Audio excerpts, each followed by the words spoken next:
Hi అండి. అందరికీ నమస్కారం. Welcome to my channel. ఈ వీడియోలో ఇప్పుడే అందిన వార్త. తెలుగుదేశం పార్టీకి దేవినేని ఉమ రాజీనామా. పూర్తి వివరాలేంటి ఈ వీడియోలో తెలుసుకుందాం. వీడియోని ఎక్కడ గాని స్కిప్ చేయకుండా ఎండ్ వరకు చూడండి. అప్పుడే ఇన్ఫర్మేషన్ పూర్తిగా అర్థమవుతుంది. వీడియో చూస్తున్న ప్రతి ఒక్కరు వీడియోకి లైక్ చేయండి ఫ్రెండ్స్. అలాగే వీడియోని తోటి ఫ్రెండ్స్‌తో అయితే షేర్ చేయండి. కొత్తగా మన ఛానల్ చూస్తున్న వాళ్ళు సబ్స్క్రైబ్ చేసుకున్నట్లయితే దయచేసి మన ఛానల్ సబ్స్క్రైబ్ చేసుకోండి. దీని ద్వారా నేను చేసే లేటెస్ట్ వీడియోస్ అన్ని మీ వరకు రీచ్ అవుతాయి. ఆలస్యం చేయకుండా వీడియోలోకి అయితే వెళ్ళిపోదాము. ఫ్రెండ్స్, ఇక విషయానికి వచ్చినట్లయితే ముఖ్యమంత్రి నారా చంద్రబాబు నాయుడు గారు ప్రకటించిన నామినేటెడ్ పదవులలో ఎన్టీఆర్ జిల్లా నాయకులకు చోటు దక్కకపోవటం పార్టీ వర్గాల్లో అసంతృప్తికి కారణమైంది.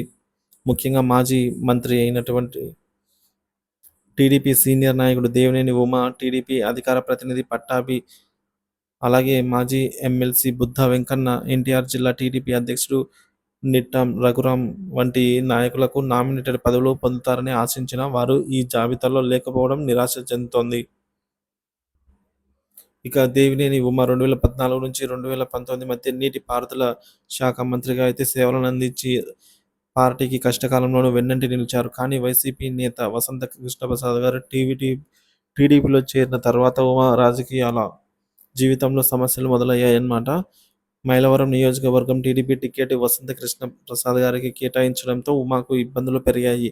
ఈ నేపథ్యంలో పార్టీకి సీటు త్యాగం చేసిన కారణంగా ఆర్టీసీ చైర్మన్గా నామినేటెడ్ పదవి దక్కుతుందని అయితే భావించారు. అయితే వసంత కృష్ణ ప్రసాద్ టీడీపీ ప్రధాన నాయకత్వానికి దూరంగా ఉండటంతో లోకేష్ క్వార్టర్లో వసంత్కి బలమైన మద్దతు ఉండటం వల్ల ఆయన మాటే పట్టు సాధించడంలో ఉమా పరిస్థితి ఆందోళనకరంగా మారింది. నియోజకవర్గంలో తన పట్టు తగ్గిపోతున్న అన్న భావనతో ఉమా ఇటీవల వరద ప్రభావిత ప్రాంతాల్లో విస్తృత పర్యటన చేశారు. ప్రస్తుత ఎమ్మెల్యే వసంత కృష్ణప్రసాద్ తనకు కష్టకాలంలో అండగా నిలిచిన నాయకులకు పెద్దగా ప్రాధాన్యం ఇవ్వకుండా టీడీపీలో చేరిన కొత్త నాయకులకు ఎక్కువగా ప్రాధాన్యత ఇస్తున్నారని అనేక సీనియర్ నాయకులు భావిస్తున్నారు.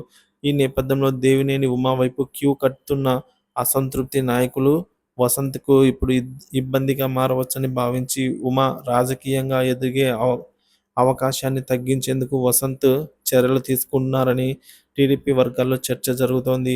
ఇక చిన్నబాబు లోకేష్ సైతం సీనియర్ నేతల వల్ల భవిష్యత్తులో ఇబ్బందులు తలెత్తవచ్చని భావించి ముందుగానే ఉమా వంటి నాయకులను పక్కన పెట్టే ప్రయత్నాలు చేస్తున్నారని అభిప్రాయాలు వ్యక్తమవుతున్నాయి.